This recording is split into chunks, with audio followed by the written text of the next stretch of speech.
Hey everyone, I'm going to show you how to delete images from ChatGPT Library. If you want to remove images you've generated or saved in the ChatGPT Library, here's how. Open ChatGPT and sign in. Next, click or tap Library from the sidebar or menu. So select Library. Now once you're here, go to Images section. So right here, select the image you want to remove. So scroll down and look for the image you want to remove. You can click this box right here to select it.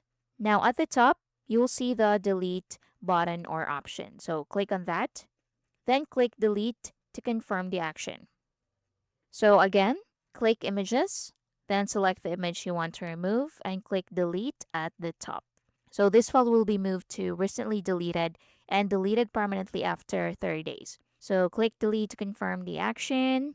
If you don't see a delete option, make sure you're using the latest version of ChatGPT. Check whether the image is stored in the library or only appears in a conversation. Images that exist only in a chat may need to be removed by deleting the conversation instead.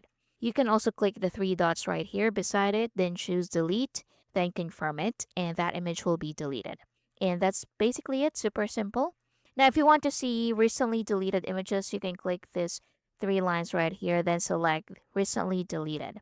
And you should see all of your recently deleted images. And that's basically it. Thank you for watching. Please like and subscribe.